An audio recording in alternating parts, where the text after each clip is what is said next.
didn't give you some. Voila. So we're now recording, people, and oh, that was your website, but I don't want to share the screen there, and I'm going to put speaker view so that Lindsay, you can actually. It's a nice picture. I'm going to mute everybody twice when I'm doing that. Yeah, I'm going to spotlight. How do you spotlight? If you right click someone, we won't have, I don't have the capacity to do it, but if you right click somebody's name, it should give the option to spot that. Screen now on the screen. Big Penny. Why is it so?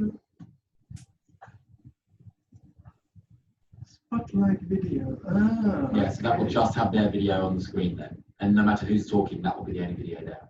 Excellent. Thank you very much. Now we learn as we go. So thank you very much for that. Thank you very much. It's very good. And then after that, I will spotlight and then after on Mark afterwards. So Mark Bunyan, fabulous composer, writer, cabaret performer. You say a few words about the struggles apparently that you had really as an openly gay performer from the mid-70s and for some entertainment along the way. That's what we said really on the invitation to everybody. But he's also the co-founder of Peak Founders, which is the oldest LD choir. A trampolining champion. I've seen the pictures. It's amazing. You still do it? Yes. Well, it's driving me crazy. I can't at the moment.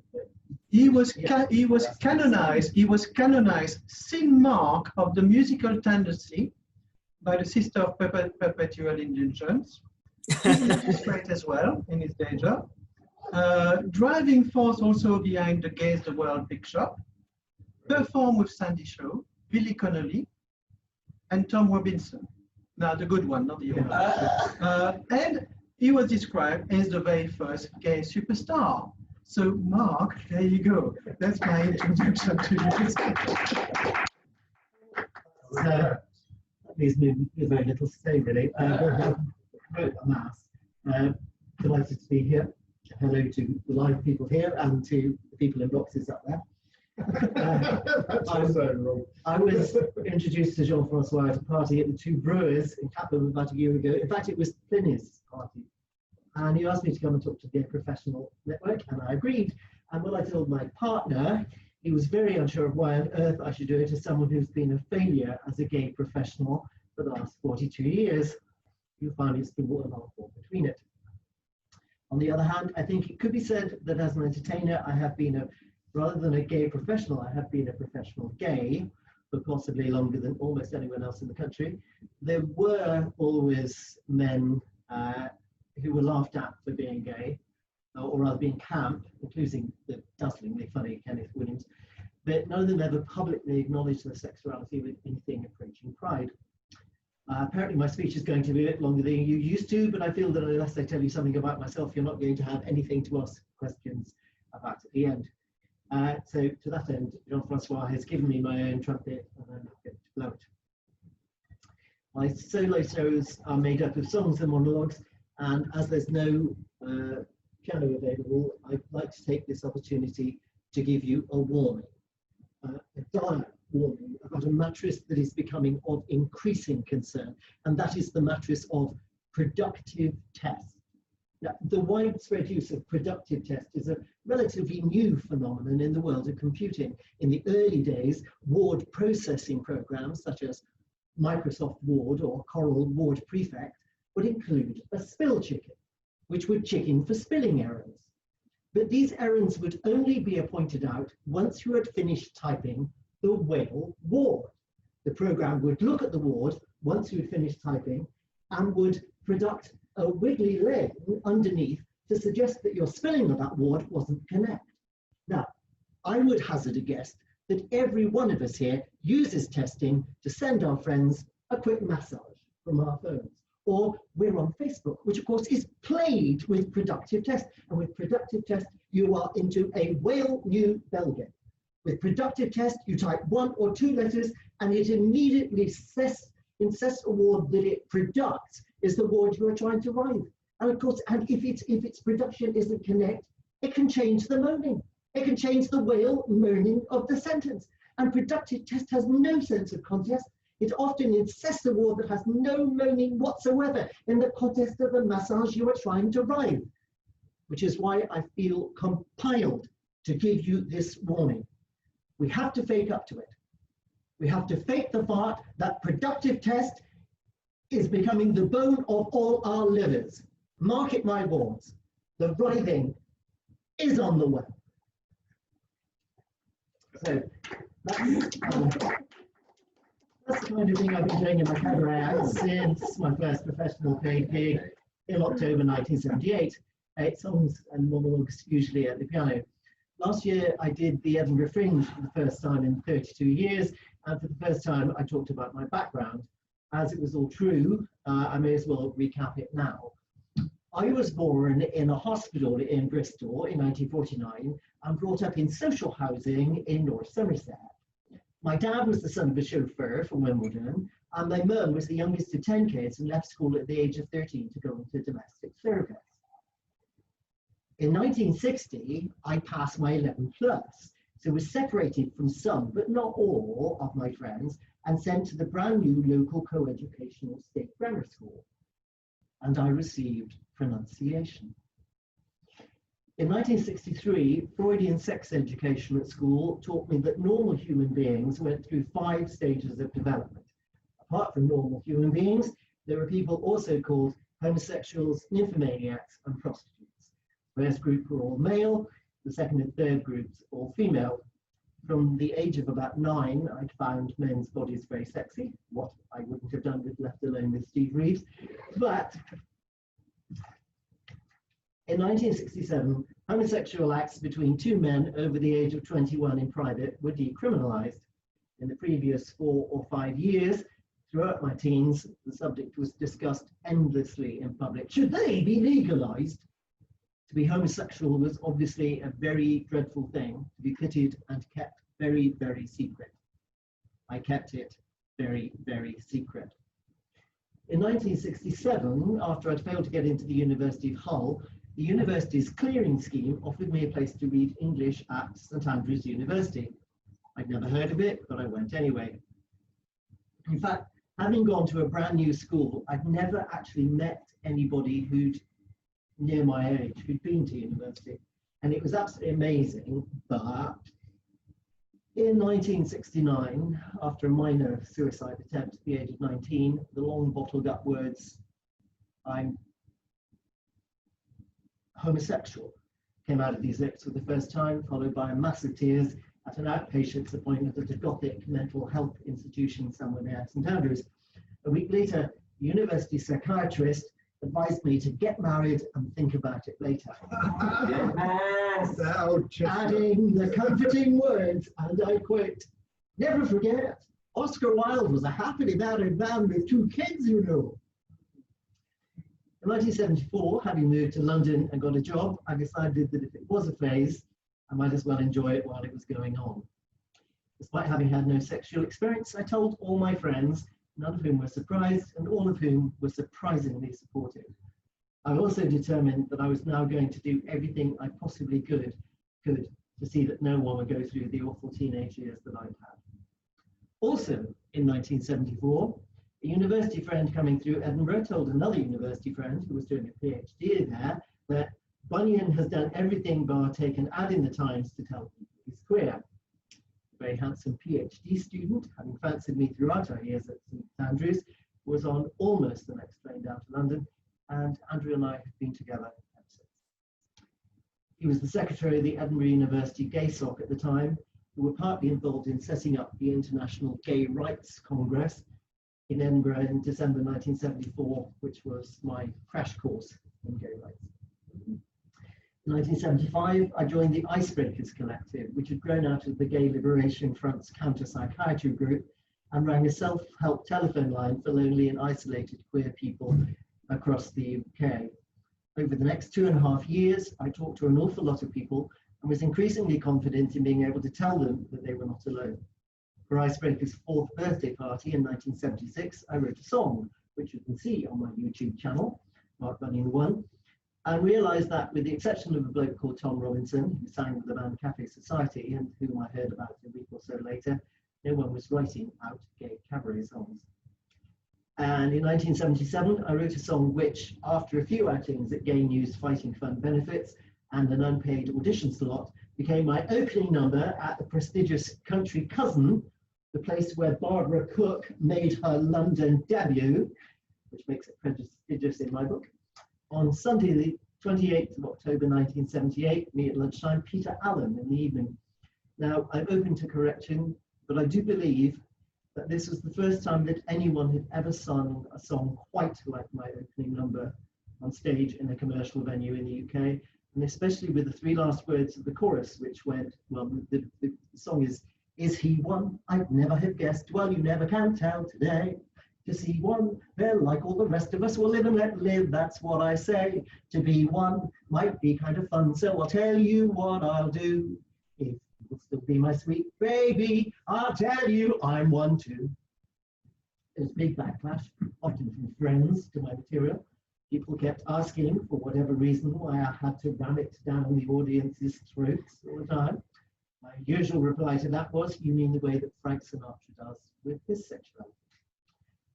And the percentage of the show that was gay wasn't enormous. I wanted to perform for a wide audience. I wanted to do stuff that the whole audience would understand, which is not to say that I didn't sing songs that were gay stories, but I never felt they were exclusive or excluding stories for an audience of people I didn't know. From Country Cousin and very supportive reviews in Gay News and a lovely, very positive profile by Sue Arnold in The Observer, I got a fair number of gigs in the late 70s, including several in Sweden, where the main national newspaper, the Svenska Dagbladet, described me as a monsiga galkhumorist. And you can imagine how flattering that was. In 1980, I did my first Mark Bunyan show at the Edinburgh Fringe and was chosen as Best Individual Performer on the Fringe by the Sunday Telegraph, with favourable comparisons to Victoria Wood, which I can think of no higher praise. Nonetheless, this was the year I began to fall between any stools you could find me. 1980 was the year of the alternative comedians. I was in a venue in Edinburgh with several of those blokes, I think it was all blokes, and when it was over, Alexi Sale, that was the name drop, Alexi Sale, on his brilliant head made good things continue constantly to fall, arranged an audition for me at the comic strip, the national place in London, darling, to see all those up-and-coming names. I started with a black comedy song called Do Yourself In. I sort of, when things are going wrong, why not do yourself in, which always went down well. And the guy who ran the place said, oh yeah, well, I mean, you're very slick, but the people who perform here are really committed. I mean, this is just middle-class reassurance material. So I sang him, Is He One?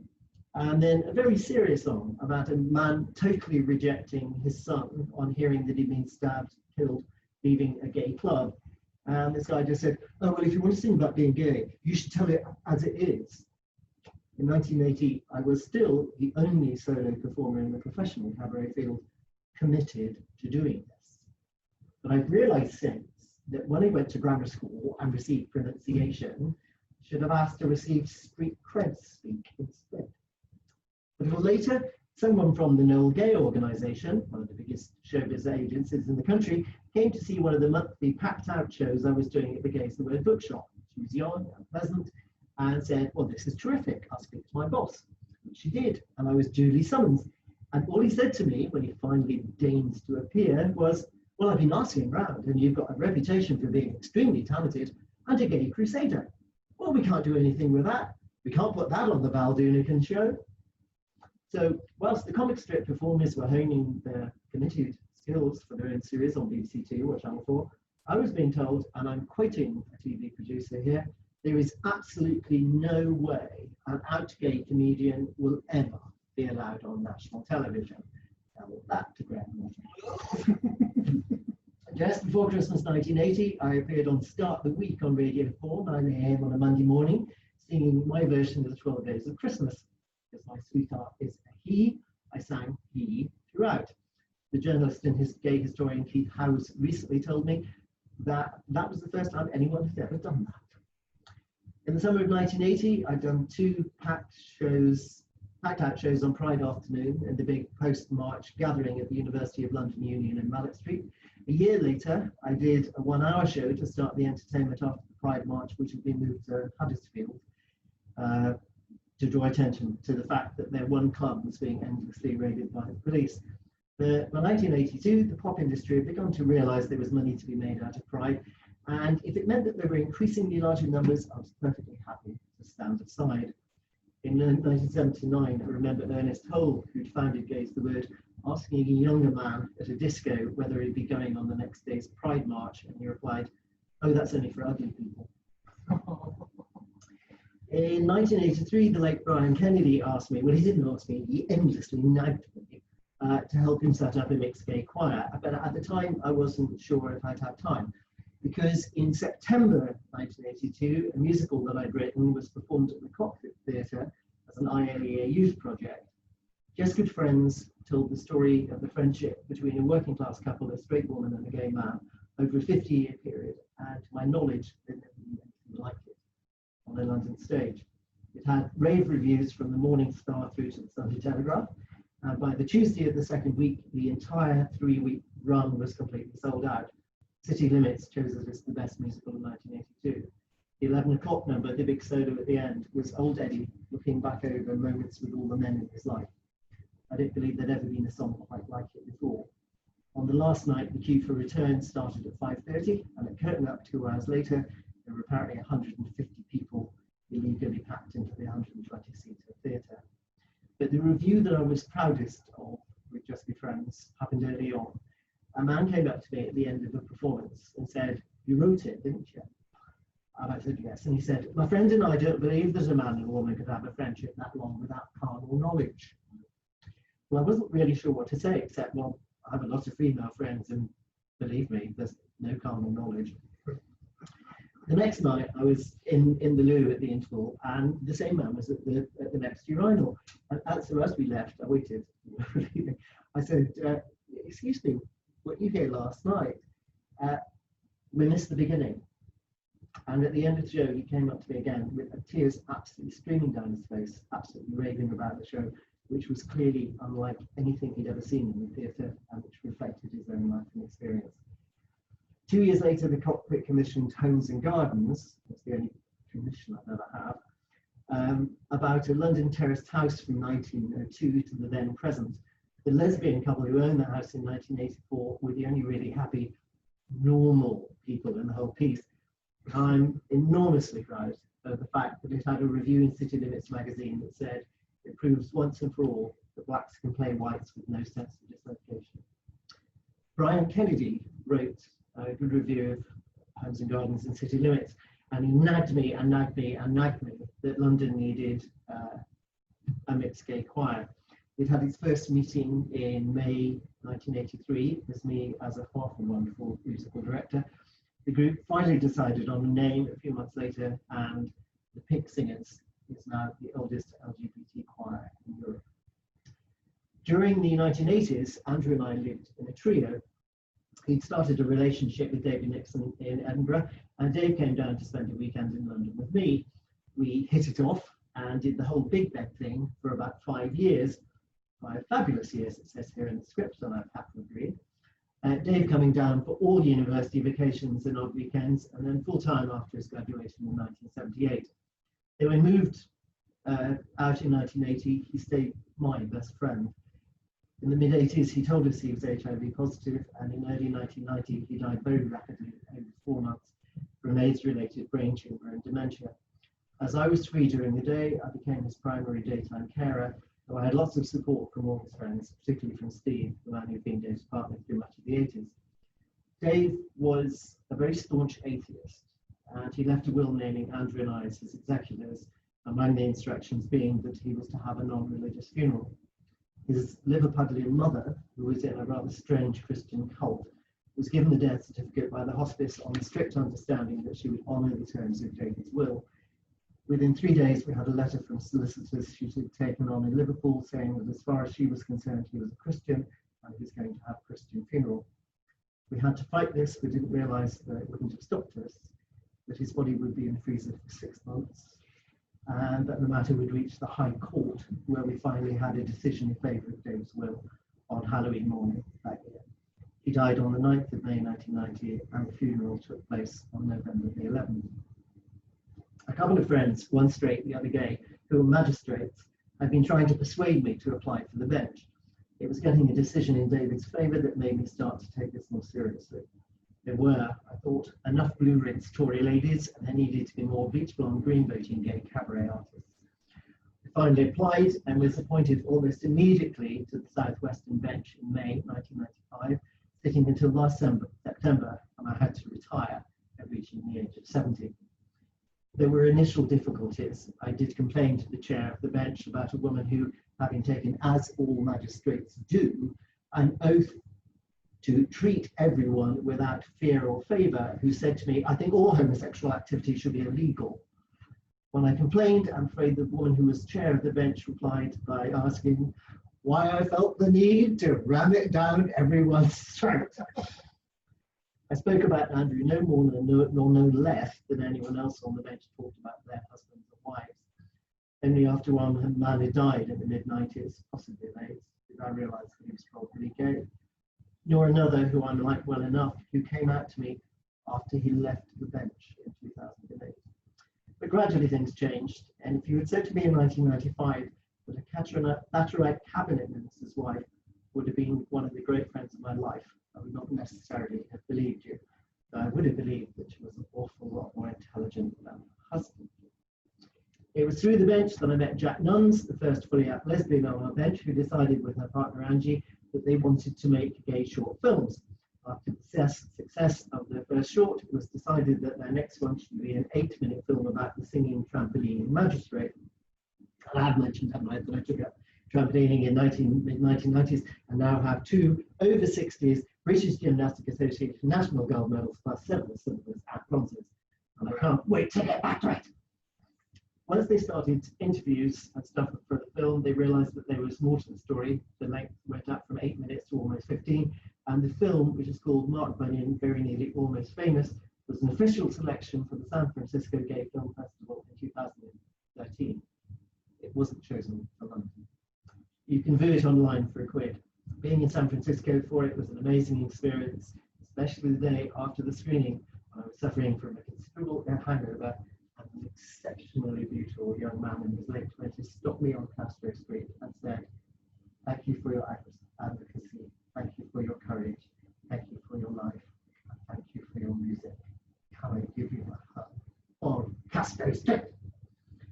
I've continued writing musical theatre. You can see chunks of Achilles and Heels, which had 2 runs at the Landau Theatre in 2006, and Unburied Treasures, which played at the Rosemary Branch in 2010 on my YouTube channel, Mark Bunyan 1, and the demo recording of Being Colonel Barker, the extraordinary true story of what we would today probably call a trans man, but not in the 1920s, will shortly be available from the website beingcolonelbarker.com and various other free streaming platforms. Last year, I was due to sing my song, The Fruit Song, at the London Palladium on the evening of January the 19th, all arranged, comp tickets out, etc., etc. 2 nights before, I had a phone call from a woman who identified herself as an associate producer on Britain's Got Talent and said, "The lawyers have said your song's too rude and you can't sing it." So I didn't. Instead, I was persuaded by Phil Lee Thomas to go in for Pride's Got Talent. At the first round, I brought the house down at the 2 Brewers with The Fruit Song, and apparently had 2 of the judges, I couldn't actually see them myself, but somebody said that 2 of the judges actually had tears running down their cheeks.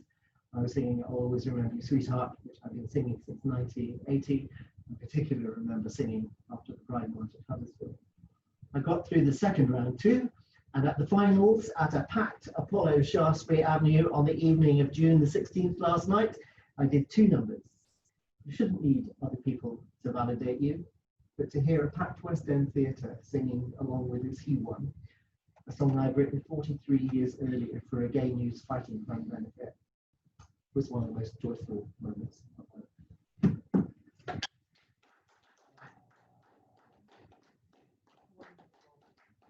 I don't anymore, but I feel exactly like that person that stopped you on the street right now. Oh gosh, keep your social distance. I'll make a rain check the list. No, we actually all want to do that, don't we? Everybody there. Ask It's really odd talking about that. It is, especially when you mention the street in San Francisco where I was when I was 25 years old. Yeah, it's just like, I was only there for like half an hour. I spent 6 weeks in San Francisco. I did one, the gay subs of Glasgow, Edinburgh, and Aberdeen, 3 nights in succession in March 1980. And in Aberdeen, this huge, 6'6" guy with a woman on his arm, and another man who didn't look very gay, with a woman on his arm, came in. And again, I thought, I've got it, it's the rugby club, come to possibly goodbye. He came up to me afterwards and with Cecilia's wife and said, we made a huge amount of money on oil services, and we think we'd like to take you to San Francisco and see if we can make some money. So I had 6 weeks in San Francisco, performing in the club, didn't make any money, but I got to be interviewed on KPFA out of Berkeley, which I've only just recently heard described as the most radical radio station in the United States. So it's nice. By a man called Fred Brumyard, who's now much better known as, initially he was Mother Missionary Physician, and he's now changed his name to Sister Sarah My Deluxe, and just one of the 2 founding sisters of the Sisters of Natural Indulgence.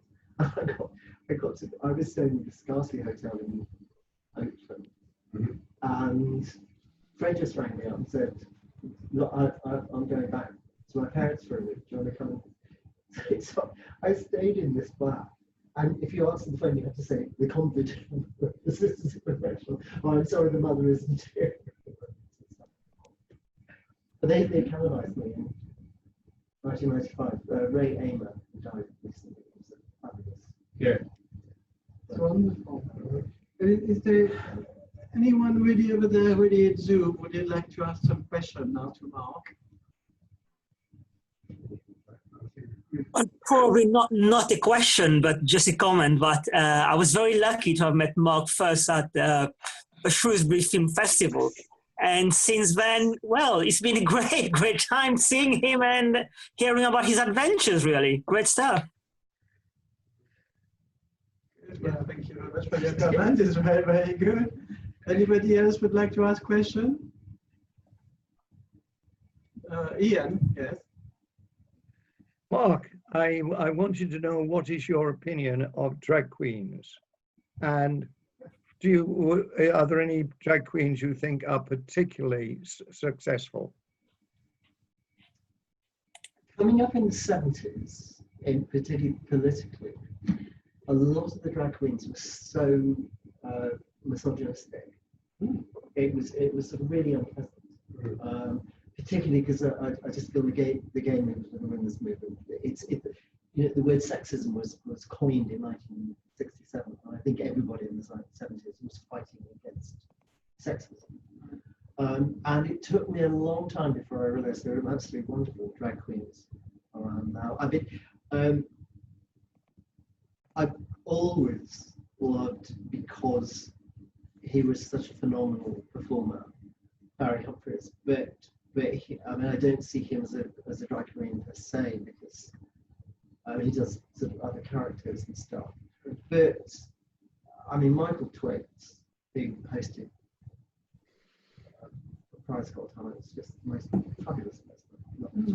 And do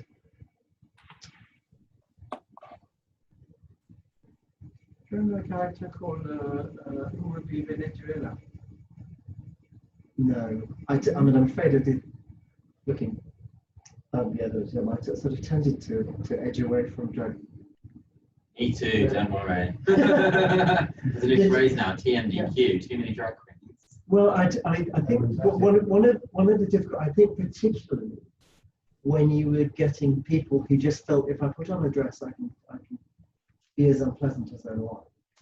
I mean, there are people like Regina Funk who were fabulous. I mean, just so witty and clever. But I think particularly because you know, if I ever tried to play in gay pubs in the 70s and 80s, there would just be this sort of look from the bar of, oh, he's not a drag queen, what's he doing? Why is he here? Yeah, Aroma is a young gay man, really. Lots of drag queens were quite nasty, actually. And I just thought, oh, fuck it, I mean, I'm just moving on now. Yeah. Literally, I mean, I did quite a lot of them. But I mean, Ruby Venezuela was at the, what's it called, the place in Soho that was down? Madame Jojo's. Madame Jojo. So he was the head of all of the girls of there. And he was always ever so nice. I mean, his real name was Paul. And I remember at the time, I was 23 years old, just arrived in London and so on, and I just thought, really, oh, this is a good night out. And basically, I felt absolutely shit that night. And he just found out, and he just came and says, oh, come on, darling, it's going to be okay. It's so beautiful, that will be fine, don't worry. And so suddenly, I just felt better. I mean, we had a friendship until he died, really. He died a few years ago, 5 years ago. He was well in his 80s by then. Oh, I love the Trollettes. Yeah.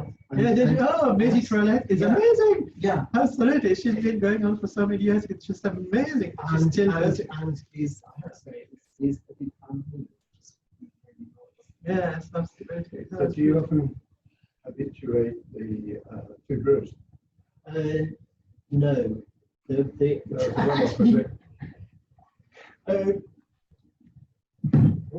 I mean, Andrew and I tend to stay at home, have sex rather than going out. Oh, right, okay.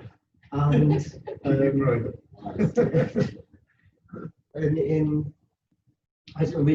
he doesn't like pubs, he doesn't like being outside the house. I can say this because I know he's not watching. I'm the reverse. We live in Balham. We are the gay couple who moved into Balham when black cabs wouldn't go there. Was a skip outside the house, and all the neighbours rushed out, going, "They're here! The house prices are here." And so, I mean, the Two Brewers was the local gay pub. Yeah. And I used to go with David quite a bit. And then I don't know, it was late 30s, I guess, and tended not to go overseas. You can't chat. As you can probably tell, I like to chat. Yes, of course. We're all like to chat. But the last time I've been in the Two Brewers prior to, actually I must have been a few more times in the interim. But I just remember when I was on the bench, I was on the licensing committee, and we had to go around to look at different bars if they wanted improvements, like whatever. And we went in, and I think I can say this now. Sheila Moore, she was the wife of John Moore, was just one of the most intelligent, friendly, and slowly much more. I mean, as she got to know me, she became more liberal in certain areas. Mm-hmm. I heard this wonderful story that John talked about her. They're both deceased, but talking about anti-Semitism in the Tory party in the 60s, and they were at some dinner party, and there was a lot of anti-Semitic chat and jokes going. And Sheila just sort of turned and said, "You do realise I'm Jewish," which she wasn't. But somebody who has the courage to do that. Yes. Some things of politics I may not agree with, but there are other things I do. She died far too young. I think she's the person. If I could have a phone call to have I'll talk to Sheila. But we went on a licensing visit. She was chair of the thing. I was just new on that. But to the Two Brewers, and she knew that I did this gay cabaret. And as we went, she said, "All those names, do you know all those people?" Because they were all these drag queens' names, right? So, is there any other question from anyone else? David, do you want? I mean, I know you muted yourself, but do you want to ask a question? That is, if you can hear us. Or that is behind. If you're behind the camera as well. Okay, you're probably not there. Okay, that's fine. Beatrice, did you want to ask a question yourself? Do you want to unmute yourself? All good. I think that's very, very interesting. This is Lindsay. Yes.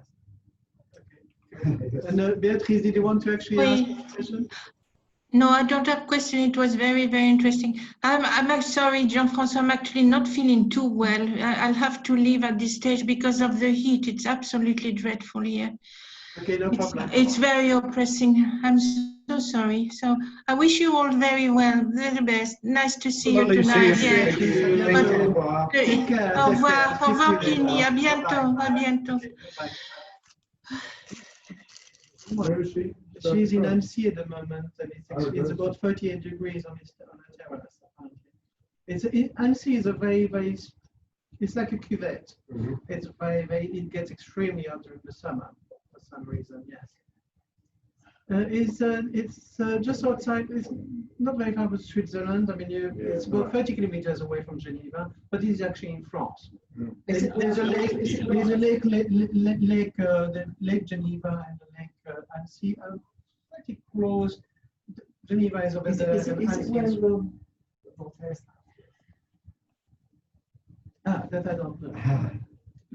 You're asking me something that I don't know. I read, yeah. If it is, it will be very interesting to find out. I have a question. Yes. Are you still writing stuff? Yes. Yes.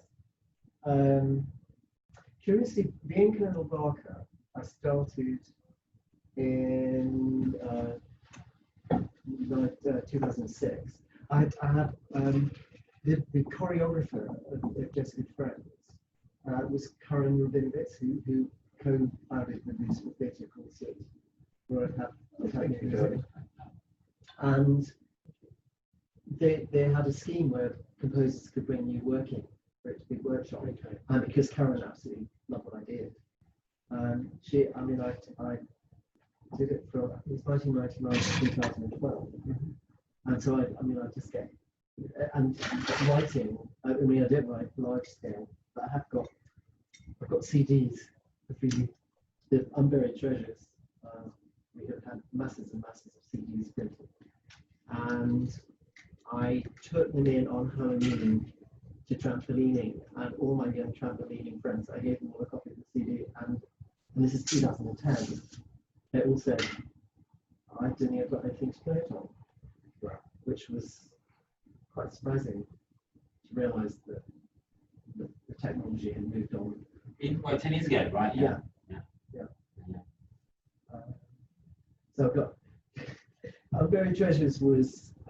Is there all the other things available on your website? My website's just about to be up. It really is about to be real. I've got it, guys.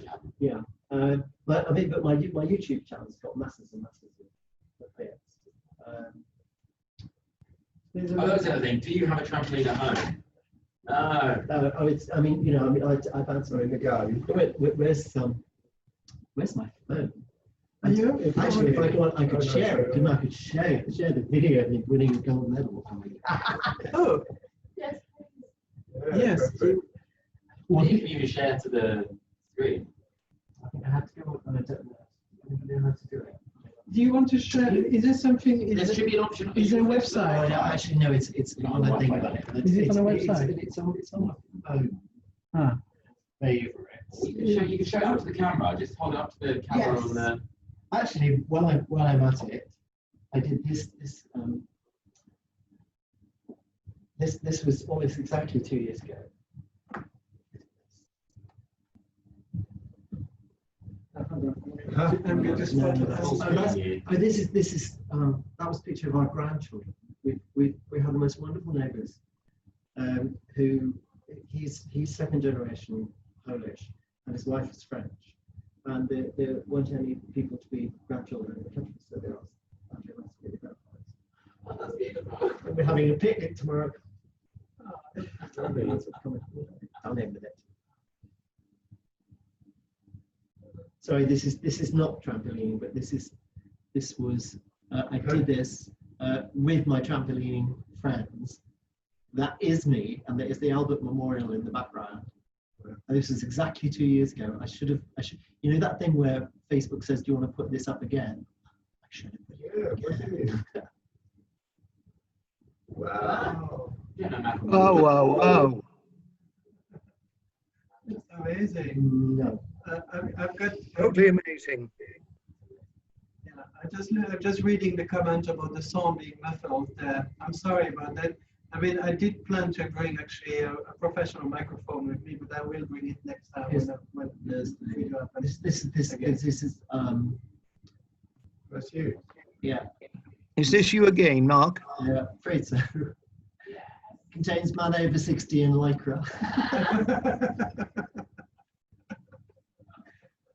That's amazing. That's very, very good. Well, thank you very much, Mark. I think it's amazing. I mean, we heard really some very poignant stories, particularly with HIV and AIDS really during the year as well. And trampolining with the magistrate is actually really something to behold. Yeah. And I must say, I found really the whole story, the whole narrative was extremely really moving for me as well. So thank you very much for coming out to actually speak to us with tonight. Oh, thank you. And thank you again. I will actually stop now at this point to record now, so we can